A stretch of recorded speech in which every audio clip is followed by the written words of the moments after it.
All right, we are live, and this is the Live with Sandra show. I'm your host, Sandra Shannon, and the CEO of Gatemaster Technology, and that is who is bringing this program to you today. I'm super excited about today's guest and the conversation we're about to have. But first, before we get started, I have a question for you, the audience. How many of you have ever felt completely unprepared for a tough conversation at work or just having to wing it?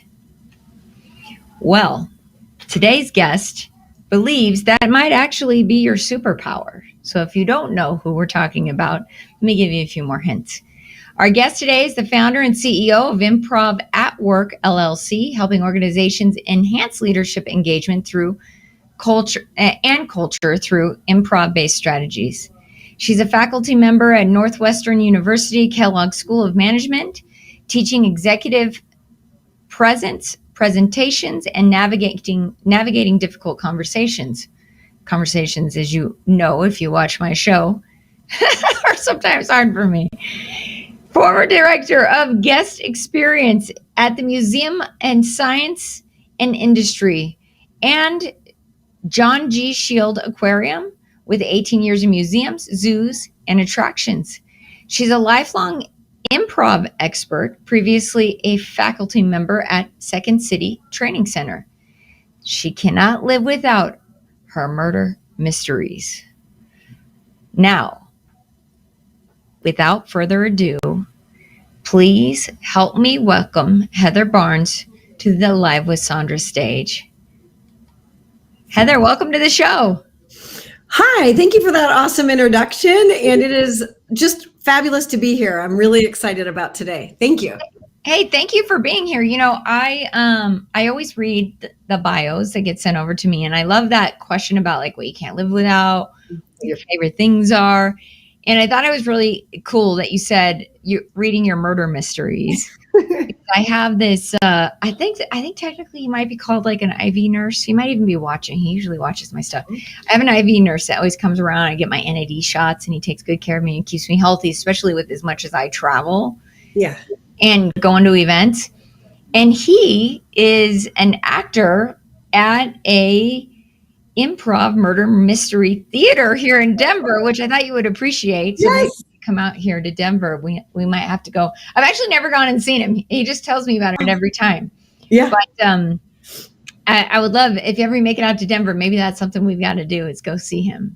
Oh, that'd be a blast. I love it. I love trying to solve the crime. So I like the huge range, true crime, fiction, and crime with theater. I grew up watching Clue, the movie, as a kid, and we act out the parts. And we have murder mystery dinner parties at our house where people role play. So I just think it's a hoot. It's a blast. I love it. I love that. I during the pandemic, my friends and I would get together and do kind of a murder mystery virtual. But we would get dressed up, and, you know, I don't know. I should not be a detective because I certainly was not the one who ever solved the crime.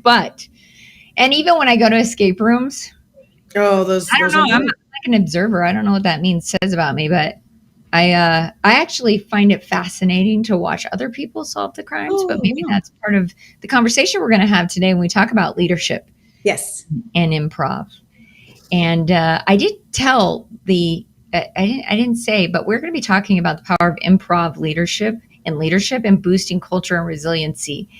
And before we get started, is there anything that you think the audience needs to know about you, who you are, besides the bio? It's an amazing bio, but is there anything else that about you that we should know before we jump into the questions that I have for you? Yeah, sure. I think one thing that the audience could know is that every position that I've ever had, I have felt unprepared for, or I felt like I have imposter syndrome, or that I'm not qualified enough or good enough or smart enough, and that I'm not worthy. And I think that improv mindset is something that's helped me say, yes, and I can do this. I can figure this out. I can believe in myself.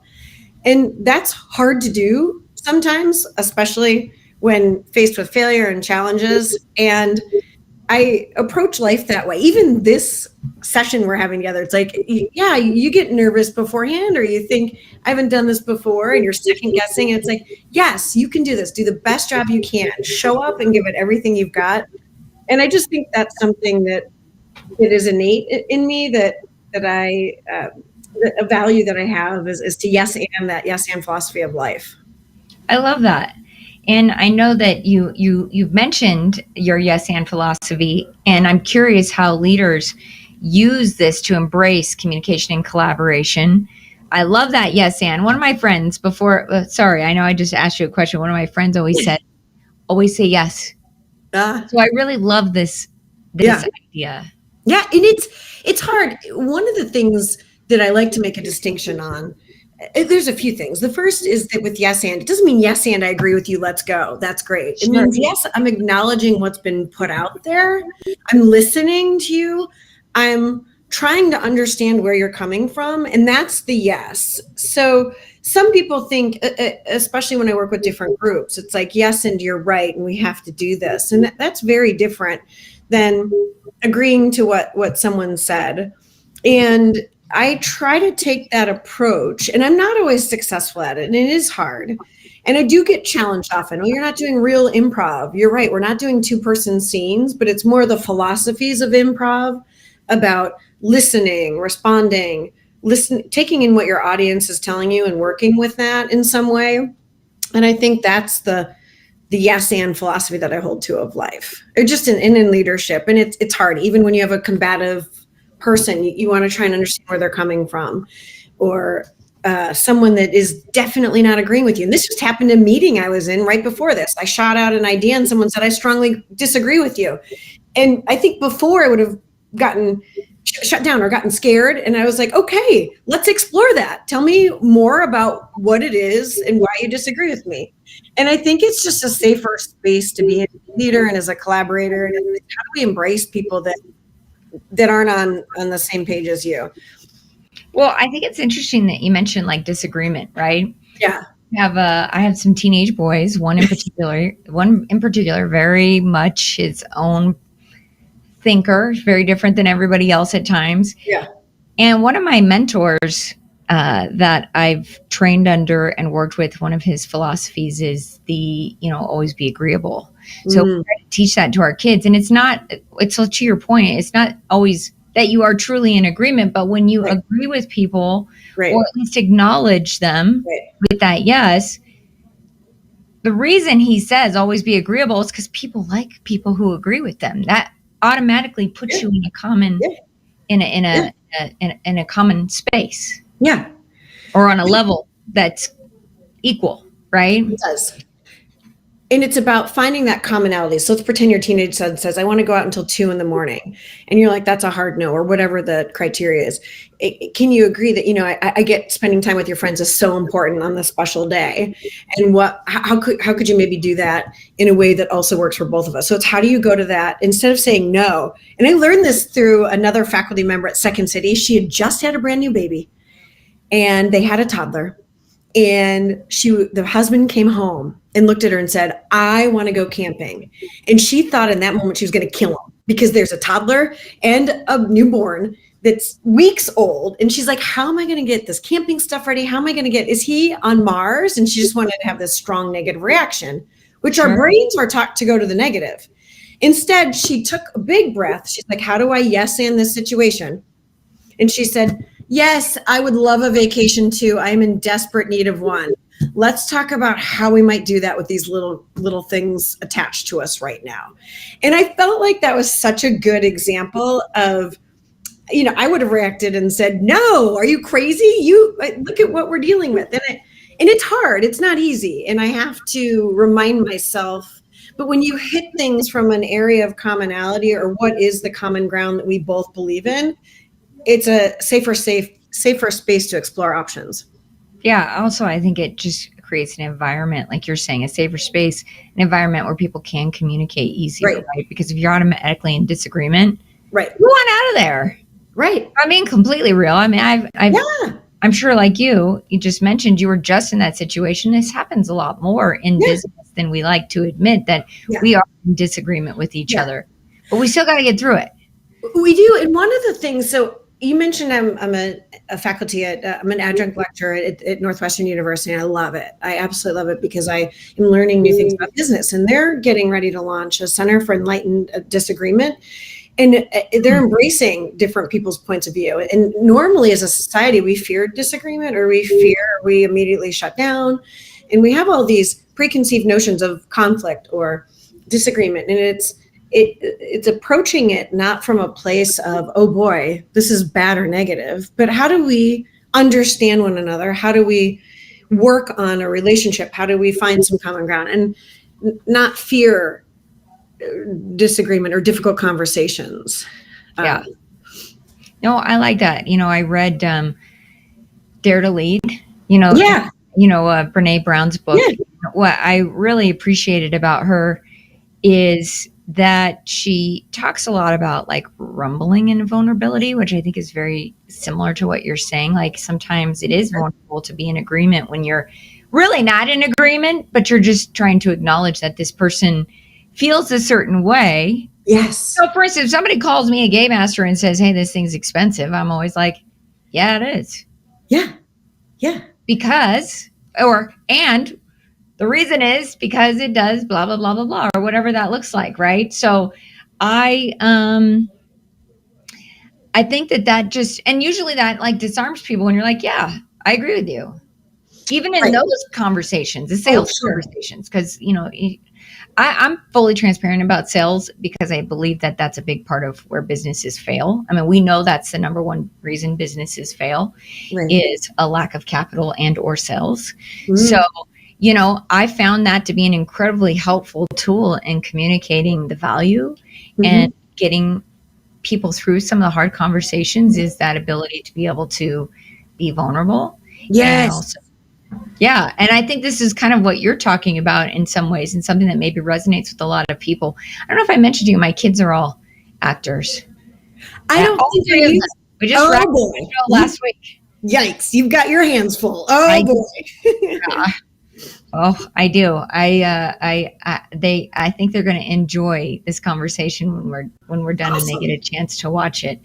But, looking at your and yes philosophy, and I'm curious, how does the improvisational mindset help leaders navigate different conversations and foster positive work culture, with work culture probably being the biggest thing that I'm curious about? Yeah, sure.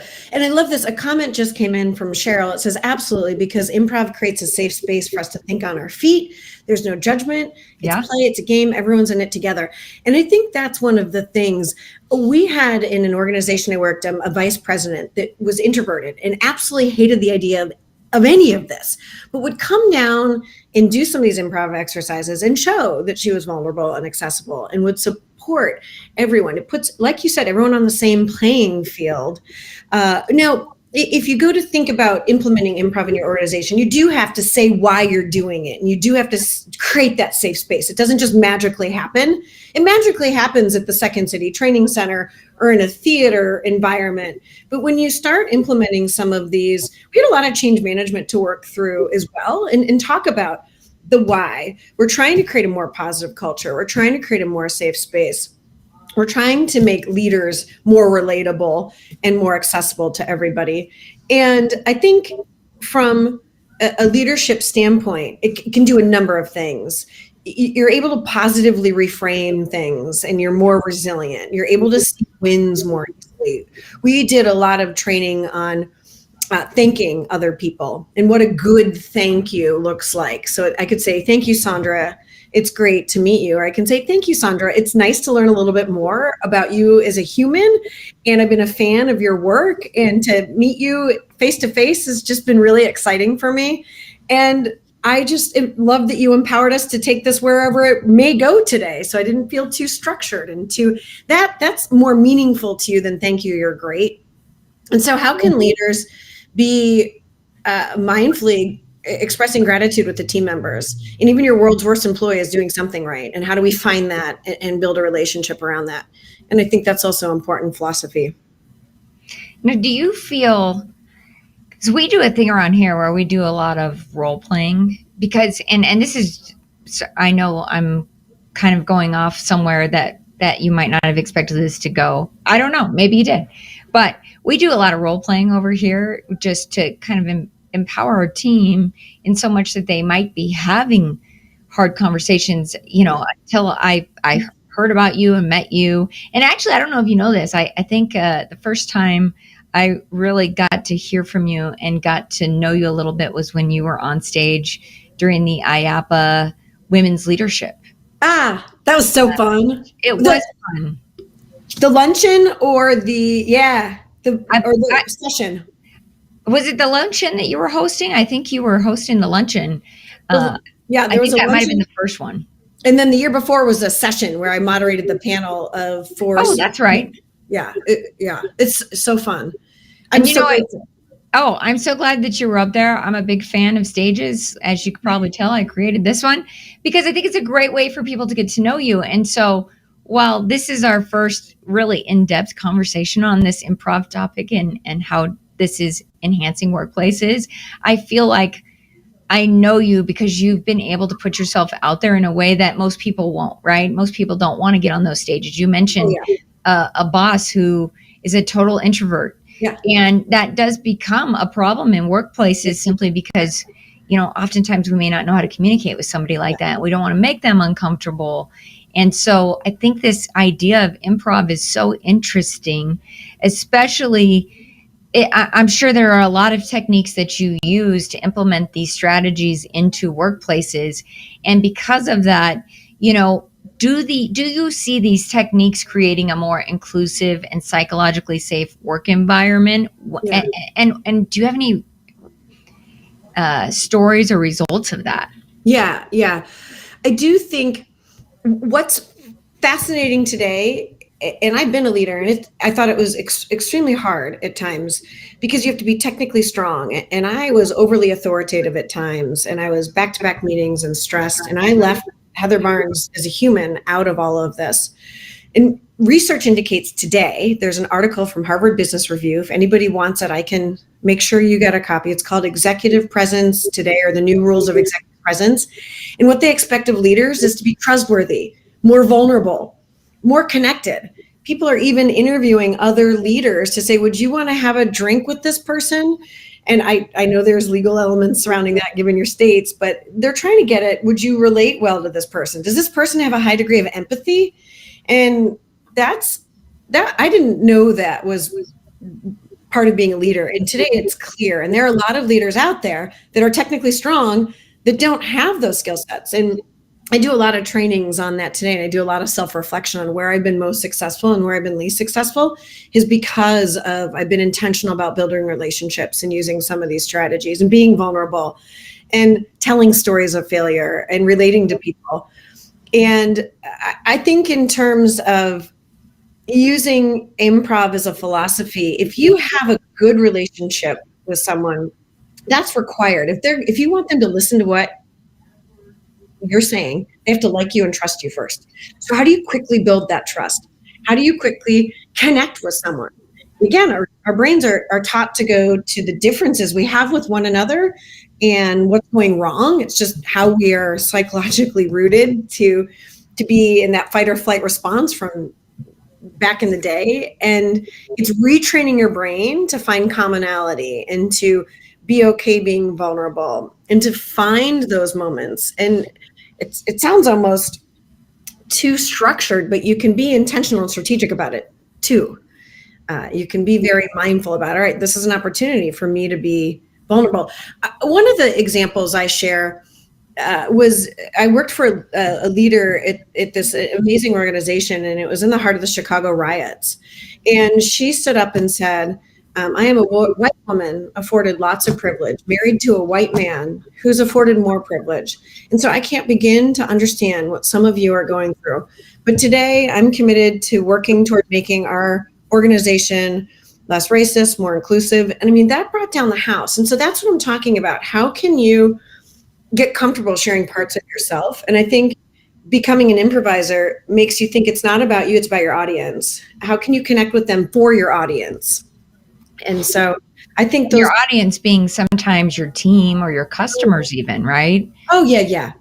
You got to constantly tailor your message to your audience. So I'm trying to think, how can I share a failure with this group? Or what might being vulnerable look like with this group? that I'm going to present with, or that I quickly have to build a relationship with? Or how can I get to know this person genuinely and authentically, and not in this forced way, so that I can get to know them and ask about them? And that's also what gets skipped in leaders so much. And I think, well, that's not direct improv. And I get called on, oh, we're not doing 2-person scenes, but we're connecting with people more deeply and building relationships first before leading. And those are some basic philosophies of improv. Well, what I kind of like about this, and I think is interesting, is, we've all heard the saying, like the corporate BS bingo. You know what I'm talking about? Have you ever heard that saying? Yeah. And I think that, like, for me, because I'm a first generation professional. I actually had at our GT Summit, we had some interesting speakers who came to talk to us about HR, one of which is bringing the human back into HR, yes. Right? Bring the human experience back into business. 100%. We are all humans.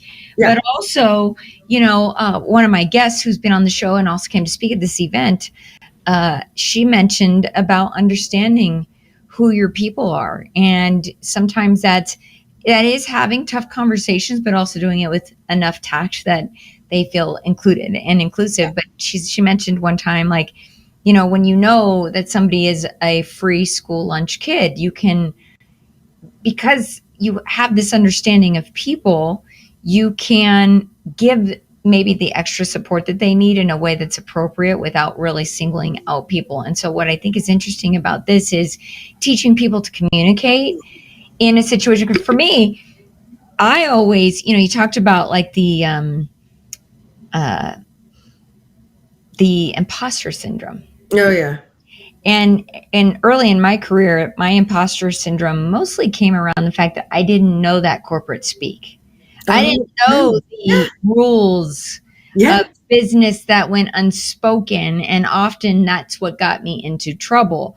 I've made a huge effort as I've developed in my career and became CEO of the company, which was, if you know my story, this is still unexpected. Even today, I still look at myself and go, how did I get here? This is a fun ride. But, ending up in this role of leadership and realizing that, I wasn't going to get very far being that finger wagging boss. Yeah. I was going to get further with them understanding that I'm a human too. Oh, and so, tough conversations are things that I actually search out now in my business and with people. Good. I think it's important. Even we mentioned the sales cycle. A lot of times, if you're looking at Game Master, we go real deep. We're like, hey, these questions are intentional because we're going to be married together at some point. Because a lot of business relationships do look like that. And sometimes that's what it looks like with your team too. Especially you got key man on your team, right? Sure. So I'm curious, also about the listening piece, right? How active listening, and you mentioned that plays in improving both the employee, but also because our audience is a lot of our audience is attractions. Also, I'm curious how that affects the guest experience. Oh yeah. I teach an exercise. I can't remember if it came from the Alan Alda Center for Communicating Science or Second City or a combination of it all, but it's called listening to understand, not listening to respond. Is a society today, and I am guilty of this 9 times out of 10 every day, all day long, we are guilty of listening to solve or listening to respond. And we're not even truly listening. We're just preparing our own message. Sure. I'm doing it now. I'm happy, listening and preparing a message. Terrible. But truly listening to understand feels different. And I have to actually say to myself, okay, Heather, you're going to play that improv game. You're going to listen to understand. And we do an exercise where people have to completely listen for 1 full minute, and then they have to stand up and present to an audience what they just heard to the best of their ability. And people find that they listen much differently than how we are taught to listen in today's society, or how we've adapted to not really truly listening. I think when it plays out in guest experience and with culture, one of the things I learned early on at IAPA is you have to treat your teams or your staff or whatever you call your employees the same way you want your staff or your teams or employees to treat your guests. And I was like, well, that makes sense, because I came in an organization 20 years ago, and supervisors were yelling at people. And it was funny because I came into the organization as a guest and I got yelled at no less than 3 times, one for having coffee, one for heading in the wrong direction. And I mean, I was really yelled at. And so that becomes the culture. If you have a more positive culture and you're having fun with your team members and you're building relationships with them and you're listening to them to understand, not to respond, which is hard and you can't do it in every environment, they're going to do that with their guests. And you have to be intentional. It's not all always organic. You have to put this in job descriptions. You have to train for this skill. I think one specific example is we started using improvisation to hire people in group auditions. And one organization I worked at, this was farther in my career, someone came up to me in another department and they said, "Oh my God, I noticed the staff are so different. Where are you finding these people? I mean, it's like night and day and you've only been here a couple months." And I wanted to say, it's not how or where we're finding these people. It's how we're auditioning and interviewing them. We're doing group auditions. We're seeing the skill set. We're emphasizing teamwork, collaboration, relationship building, listening in the audition. And so that's what we're looking for. And before it was just a one-on-one audition, a one-on-one interview, and anyone can say, "Oh yeah, I love working with people. I'm empathetic. I'm a great listener." But when you put people in a group, you can see this play out when you're emphasizing, in this exercise, we're looking for teamwork, listening, connecting with one another. And then you see that, who's able to do that quickly. And so that's one example of using improv in a group audition, changing the hiring practice, and getting people that are better suited for guest-facing jobs that can listen and change and adapt and evolve and connect. And so I like to share that success story because I think that it's real, and when you see it come to life, it's a game changer. Yeah, that's awesome. Well, and I think also I kind of like what you said about, when you know who are the people who should be guest facing. Yeah. You've had these auditions, you've Right. run this improv experiment with them. That doesn't mean, in my opinion, it doesn't necessarily mean that people aren't going to be a better fit for something else, right? It just means leaning into people's strengths. Right. You want to.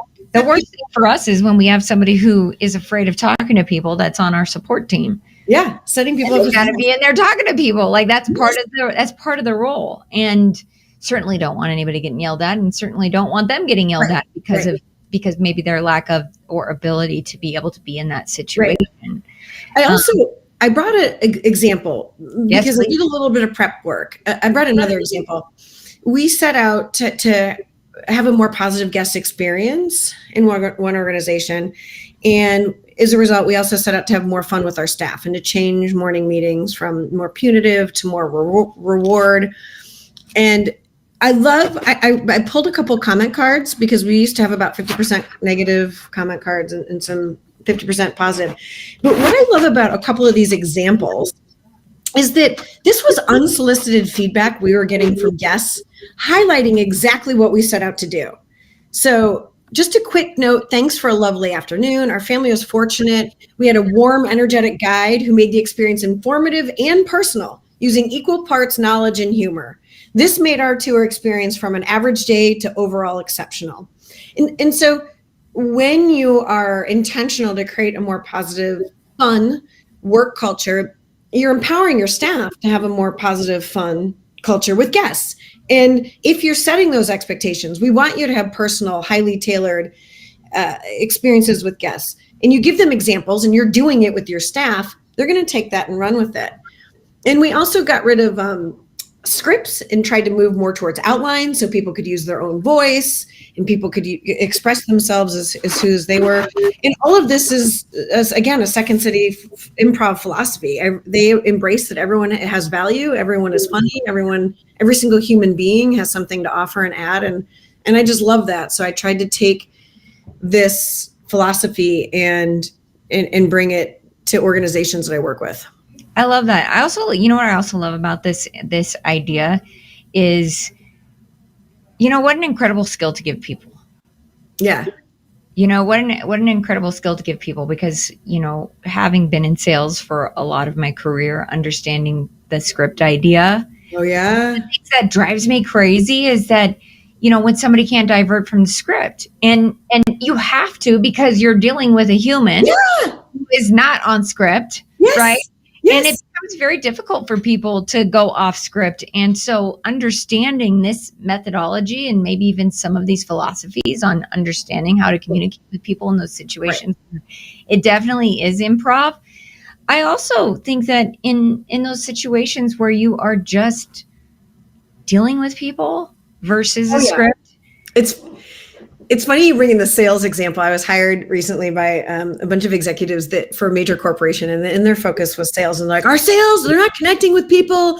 They're not, and they were kind of like, we don't know what to do. They're not presenting well. They're not engaging. I said, are they responsible for creating their own material, or oh no, we give them the slides they have to stick to and they have to say.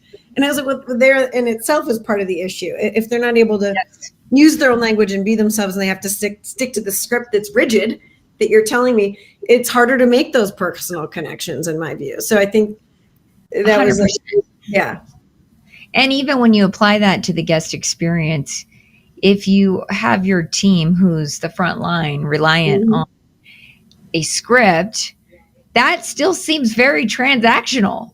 And nobody Totally. wants to go to an attraction where they're greeted by a robot Right. that is programmed to give you information the way that, you know what I mean? So, but I think it goes back to what you said, figuring those group auditions help you recognize who those people are that are strong. Right. Maybe you put the person who's strongest in an area where they have a lot more traffic than somebody who's not, right? Mm-hmm. They might just be backup, and that's okay. Like, I think one of the things that I really love, and I because I saw you on stage at IAPA and got to hear a little bit about who you are and some of the things that I think you're advocating for, especially with the female work culture. We're just coming off of the Women's International Month. And I think that this is very interesting because so many women enter into professional spaces feeling like they have to be one of the guys. Yeah. And the truth is, I think that's actually a liability for us at times. Yeah, it can be. I get that question a lot from women. Like, some people, it's a balance. It's definitely balance. I do think women are judged more rigorously than men on this. And I think there have been times I've been way too authoritative, and I had to learn from other women at IAPA that they said human first, connection first. And I have to remind myself, and I challenge myself, if I'm at TJ Maxx or a gas station, human first. And it doesn't necessarily come naturally to me if I'm at work, because I want to get my work done and the job done and move on. But when it's natural for me when I'm not at work, so I try to practice the skill set in every environment. But I do hear from women a lot, like, I'm too bubbly, I'm not human enough. And I do think trying to strike a balance. They're all versions of you. How can you make sure that you're tailoring your message to your audience?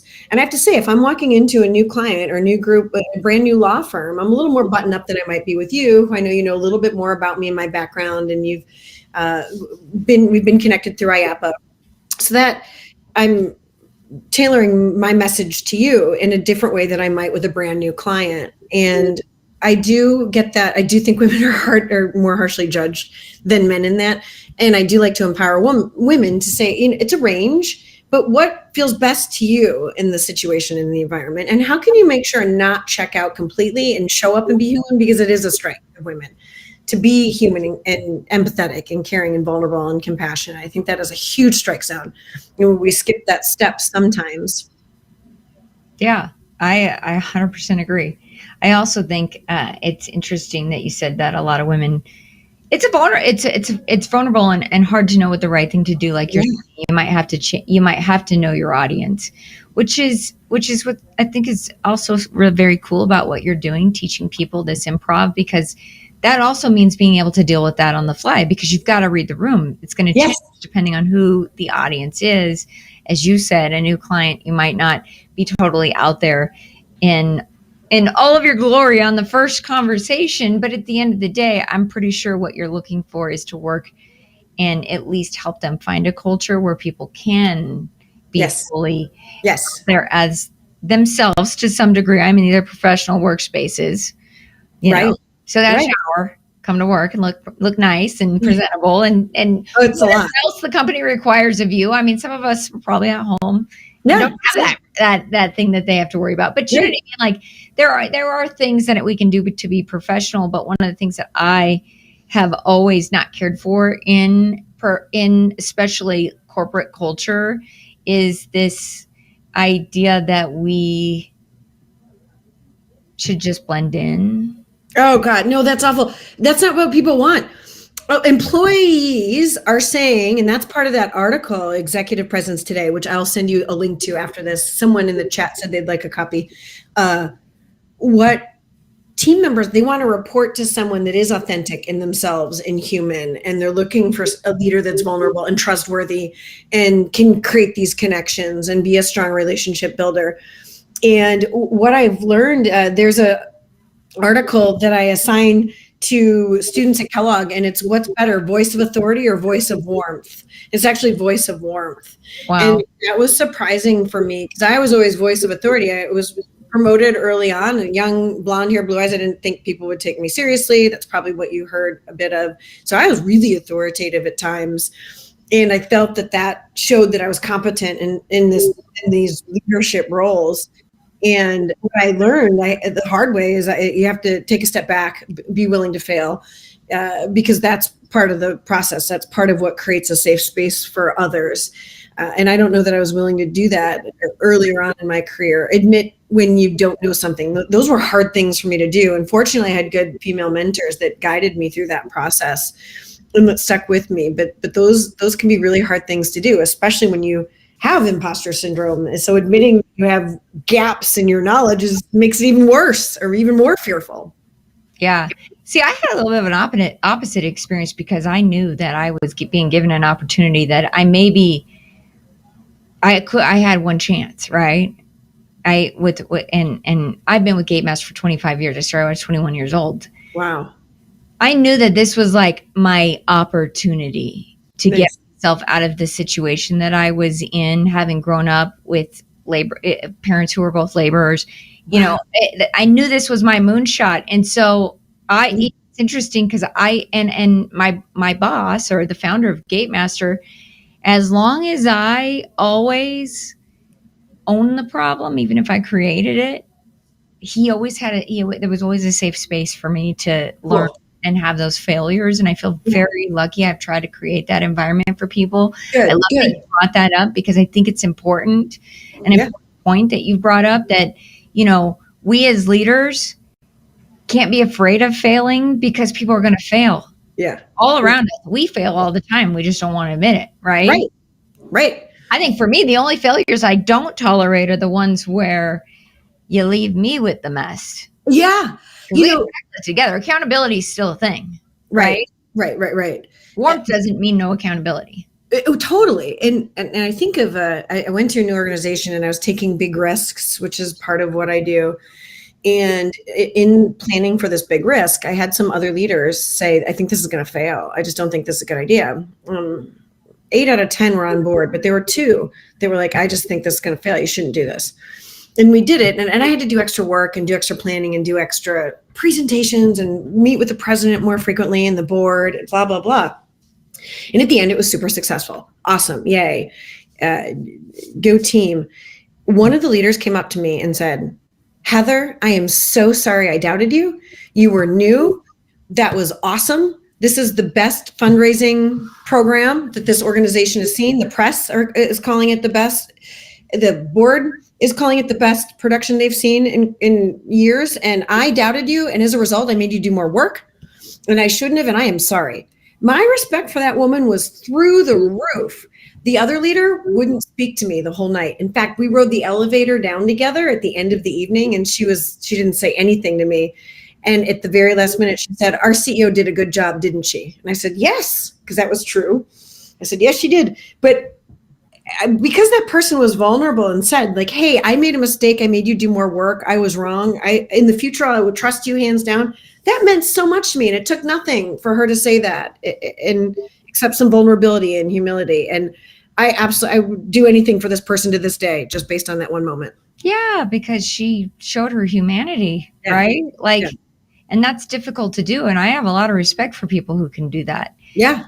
And I think that is probably the biggest thing in leadership that we've all experienced, are leaders who won't show their humanity, which then makes it very difficult for you to be human Right. in those situations. And why she wouldn't give that to you?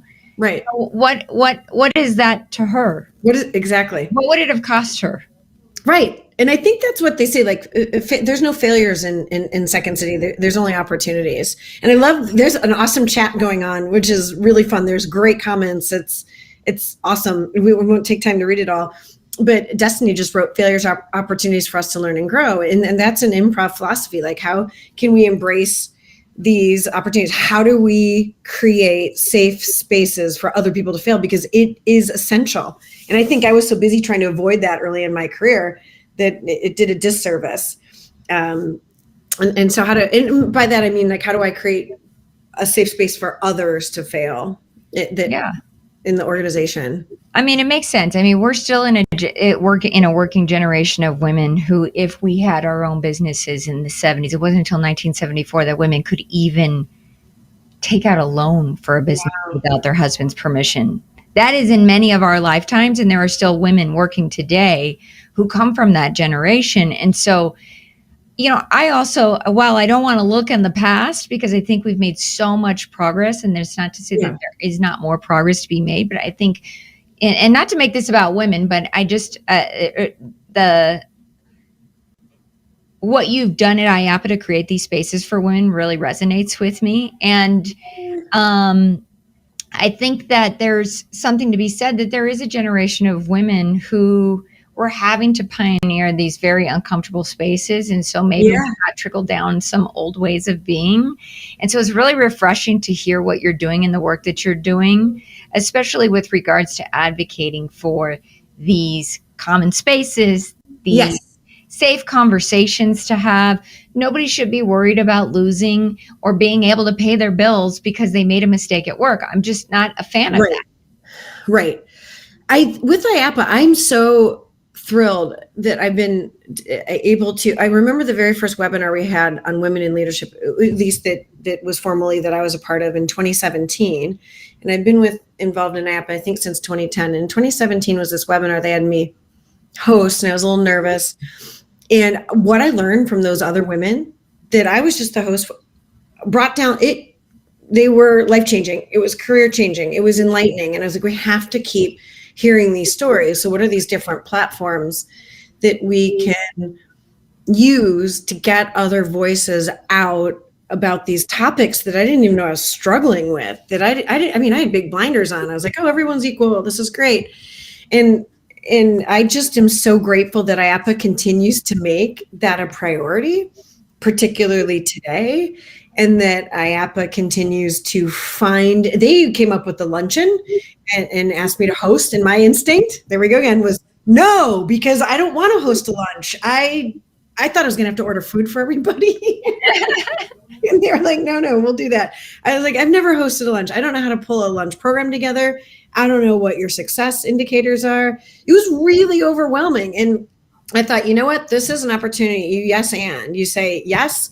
And even though you're scared and it might fail, how can you give it everything you've got, talk to other people and plan? And so I also think that's a way I approach things is from a team standpoint, not just a me standpoint. And with the luncheon this past year, we had 12 spotlight speakers, some men that were talking about how important this topic is. We want to continue to keep that momentum going and include more people. And I've had to look, they're messy conversations. In that planning process, there have been some of the messiest, hardest conversations that have made my heart drop, that have made me anxious. Talk about navigating difficult conversations. And in the planning sessions, some stuff came up. And it's still happening today with planning a webinar. And it's just, how do you keep moving forward through new spaces to create more voices out there? And that's exciting and hard. I'm rambling.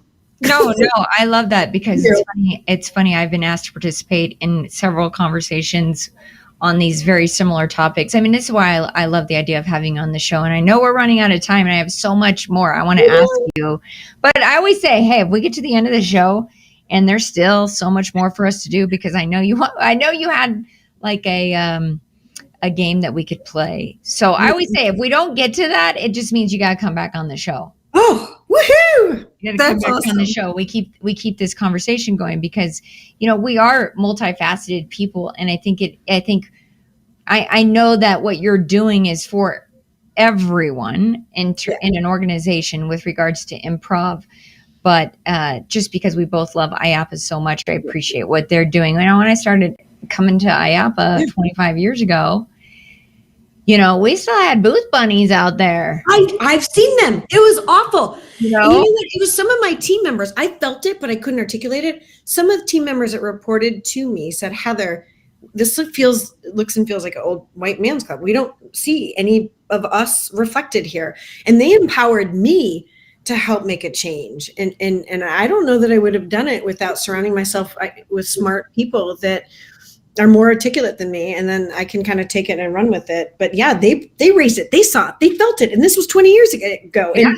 If there was somebody who looked like me 20 years ago, it was usually, and here's the thing, like, you today go see me. I like pretty dresses. I like pretty things. But early in my career, I dressed like one of the boys. Yeah. It didn't feel authentic to me. I was trying, because I didn't want to be seen as that in this space 25 years ago. And I love this industry, and I love where we're going and how things have changed. And I really love seeing women like you taking the stage and really owning what the future looks like for our industry and influencing a lot of really good change. And so I want to thank you for that. I want to thank you for being you and for helping people find better ways to communicate, because I really think that's an important part of business that we don't talk a lot about. And we find ourselves being unsuccessful at it because we don't have tools like this. Right. And the great thing is it can be learned. I had to learn some of these things. It's trainable. You can learn all of these skill sets. Yep. And there's new stuff coming out. I was just having a conversation with a friend. So I help with a lot of business acquisitions for people close to me and people that I consult with. It's part of one of the other companies that we have. And I was just having a conversation with somebody today about, we use very little parts of our mind. They found the science is like 10% of our mind gets used, but people who actually decide to take on personal development tend to exercise more of that.